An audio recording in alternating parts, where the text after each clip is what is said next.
Hey Filmnuts, how's it going? Back with another video through the power of the internet. Today I'm going to be doing a review of Last Christmas.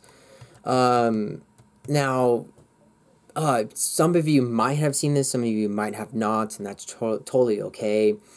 I have to say this right off the bat.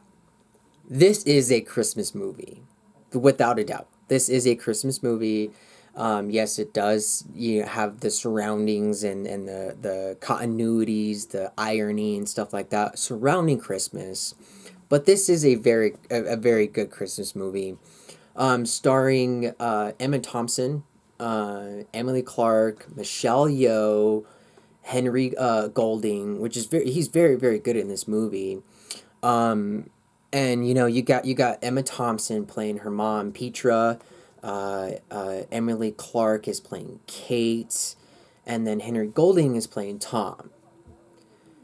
We get these main characters that have a good role in this movie. Very outstanding roles in this movie, and that's why I have to tip on my hats off to this movie because it's not your typical Christmas movie. It's not your the very cheerful Christmas movie. It's a very dramatic rom com, a romantic comedy. When I was watching it for my first viewing, I remember the first movie that popped in my head was A Walk to Remember. I mean the like I said, the continuity and the camaraderie that's in both of the movies, it really fleshes out really well, and that's why I love this movie. It's a very good movie. You got Emma Thompson playing Petra as Kate's mom in the movie, and then Kate, I forgot what they call her nickname or whatever. She's going through a lot. She's going through depression. She's an alcoholic. She is drinking and messing things up in her life. She's messing up her friendships. She's messing her livelihood. She's messing up to the point where in the movie, Michelle Yeoh played as Santa. I don't get why her name was only Santa in the movie. They never say like they never really say like her real name or anything like that. They just call her Santa, whatever.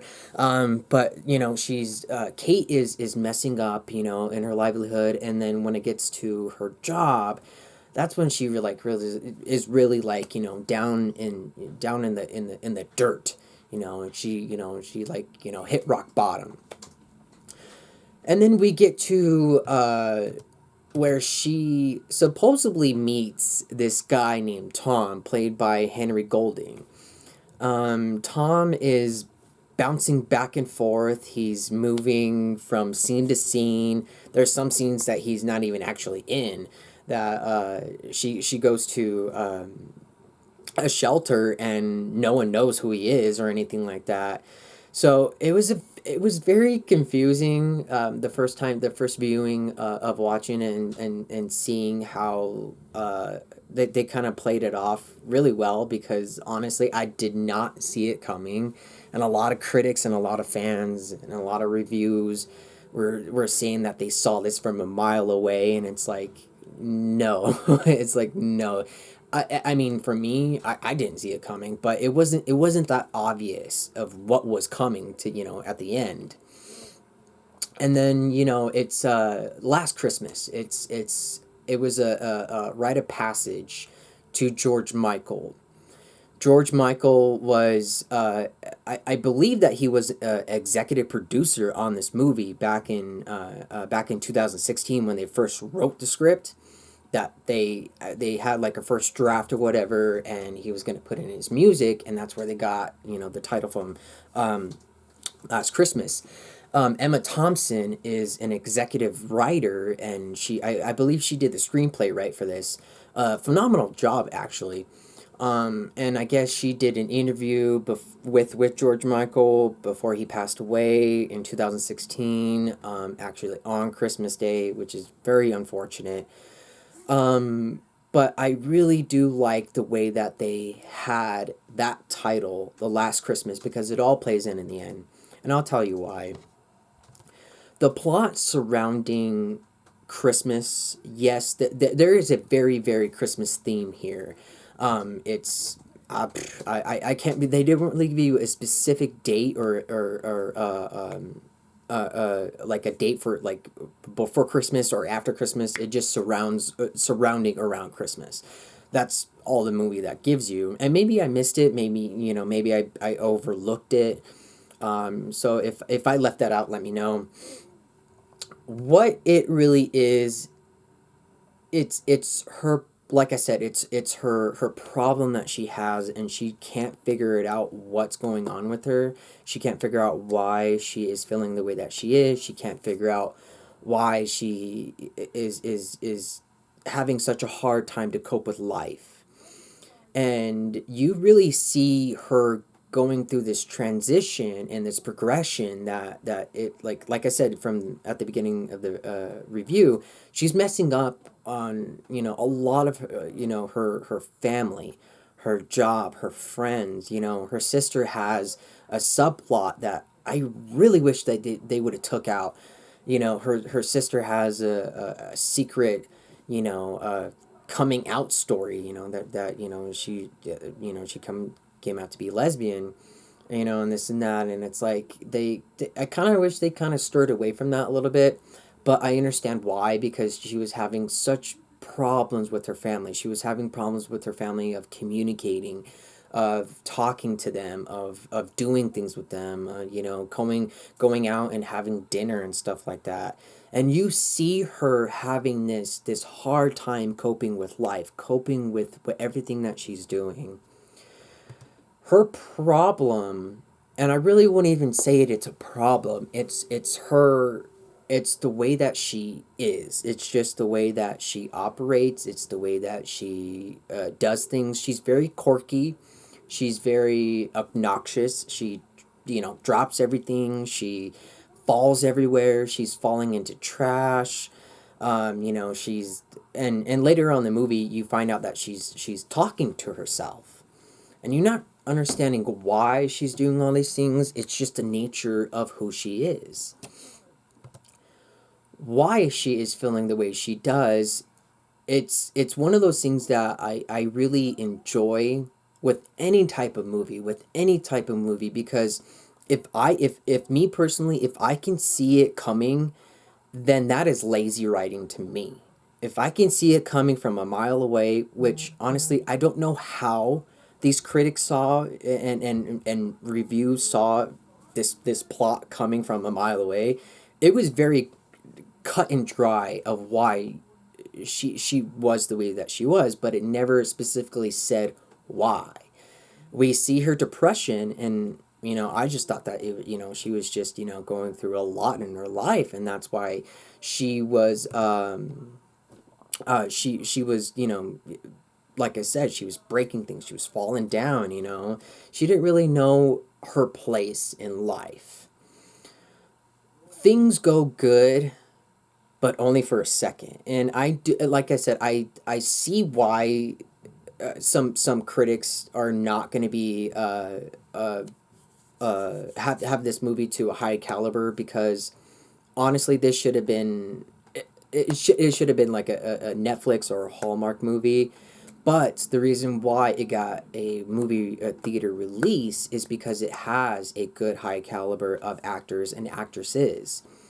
But that being said, it doesn't take away from the movie. That doesn't take away from the plot, the subplots, or anything like that.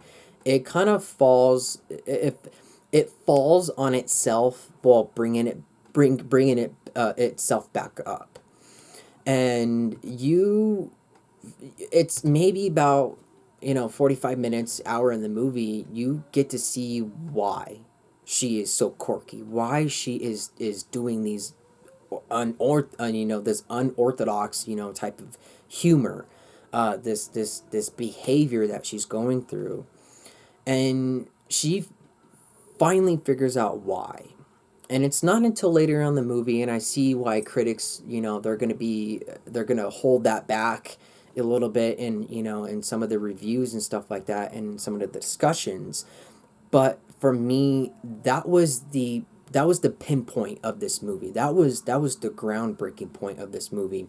Yeah, it didn't come until later in the movie, but I mean, it concluded, it brought everything together. It brought everything together of why she was doing these things and why she was talking to this random person.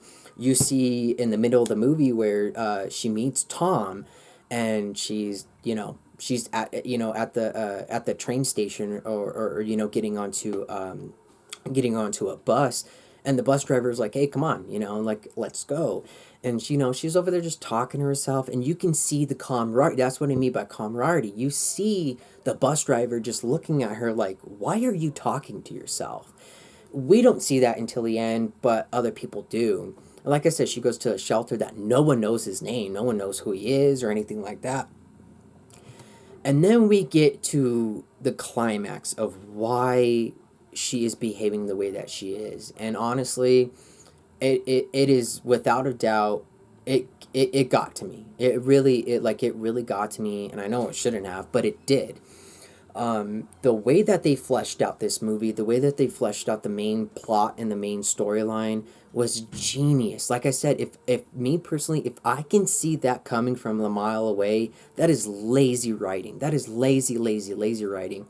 So I tip my hat off to the screenplay writes, and to the director of this movie. I forgot the director's name.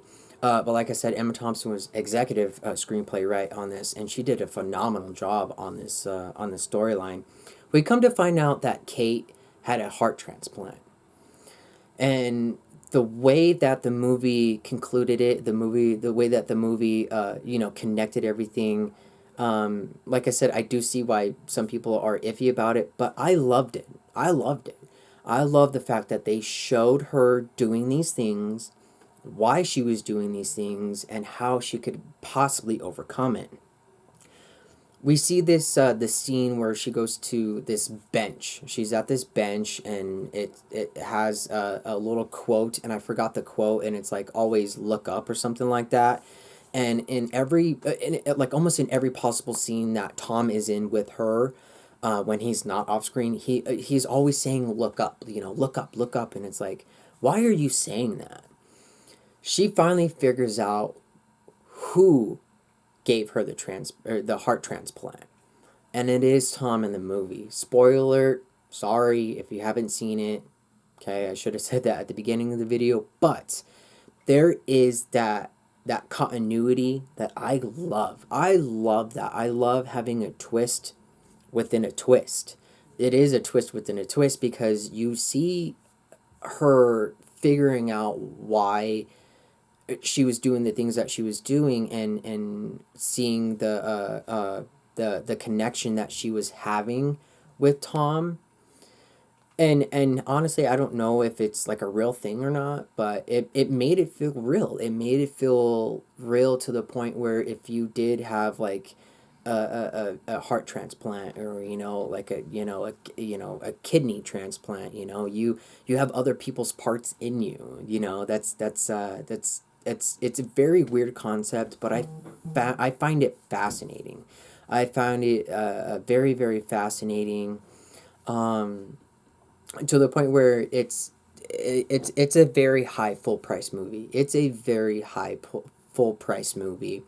The way that they fleshed it out, the way that they connected everything, like I said, she figures out who helped her with the heart transplant, and then she finally figures out why she was being so quirky, and why she was talking to herself, and why she was seeing this ghost, if you will. Um, and so, like I said, it's a very good movie. It's a high full price. I very, very highly recommend it if you're trying to see it for the holiday season. If you haven't seen it, if you've already seen it. But like I said, it's a very good movie. There are a lot of good actors and actresses in this movie. Michelle Yeoh, from Crazy Rich Asians, and obviously Henry Golding from Crazy Rich Asians. I'm sorry. Michelle Yeoh, she was just so down to earth. She was just so uh, earnest. I throw that word a lot because I see it. She was down to earth. Even though that Kate was messing up her shop, she gave her a second chance. She said, "Hey, you can keep your job," stuff like that. So I really highly, highly recommend this movie if you're looking for going into the holiday season. Let me know if I missed anything. Let me know if you guys have anything to say about it. Hit that like button. Hit the comment section. Follow me on Twitter at vinvin112613. And I'll be putting a poll up here in a couple weeks to see what is the best Christmas movie out there. I'm possibly only going to do maybe about 3 movies. Not going to go overboard, but I'm going to try my best to get as many Christmas movies as I can in December. So, Film Nuts, have a good day, and we'll talk to you soon. Bye.